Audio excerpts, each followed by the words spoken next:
အားလုံးပဲမင်္ဂလာပါခင်ဗျာကျွန်တော်ကတော့ငြိမ်းနေလို့မှစာနေပါ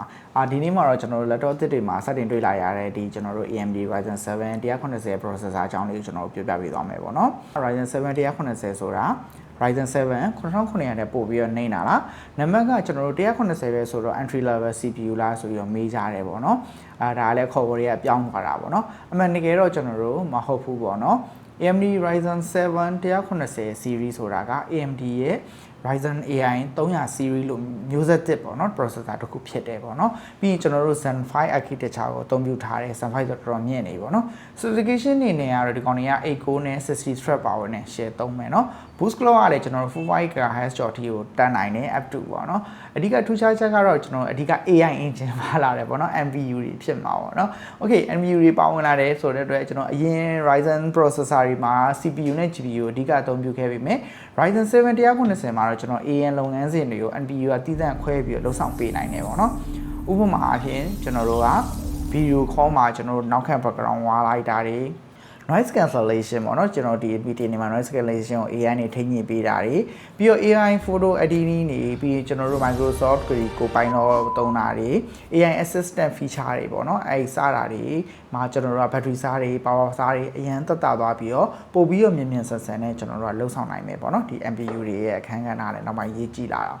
Ryzen 7 190ကို Ryzen 7 9900နဲ့ကျွန်တော်နှိုင်းယှဉ်ကြည့်မယ်ဆိုရင် Ryzen 9900 series က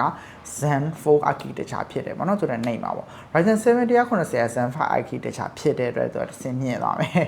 Zen 5ကတော့ကျွန်တော်တို့ပို့ပြီးတော့ခင်မိတဲ့အတွက် architecture ဖြစ်တယ်ပေါ့နော်ပို့ပြီးခင်မိတဲ့ architecture ဖြစ်တဲ့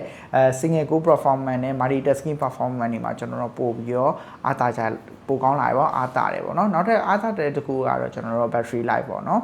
Ryzen 7 190က power efficiency ကိုပို့ပြီးအာရုံစိုက်ထားတဲ့ကျွန်တော်တို့ဒီ processor ဖြစ်တာကြောင့် battery ကတော့ပိုခံတယ်အပူချိန်နေတယ် fan တန်နေတယ်ပေါ့နော်ကျွန်တော်တို့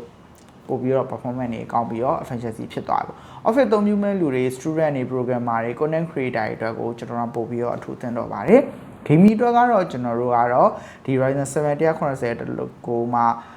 ကျွန်တော်တို့ကဒီ graphic တွေပေါ့နော် Nvidia RTX 4050တွေ5050တွေနဲ့တွဲဖက်ပြီးတော့အသုံးပြုမယ်ဆိုရင်တော့ကျွန်တော် traffic A gain တွေကိုကောင်းကောင်းကြီးကို high setting နဲ့ကိုစော်လို့ရမယ်ပေါ့နော်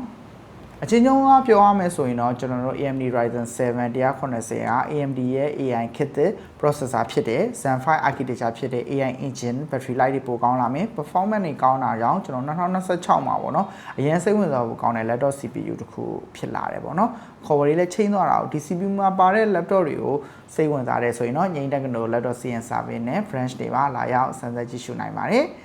ဒီဗီဒီယိုလေးကိုသဘောကျတယ်ဆိုရင်တော့ like and follow လေးလိုက်ခဲ့ပါနောက်မှလည်းကျွန်တော်တို့ဒီ technology နဲ့ပတ်သက်တဲ့information လေးတွေ knowledge sharing တွေပြုလုပ်ပေးသွားပါမယ်အားလုံးကျေးဇူးတင်ပါတယ်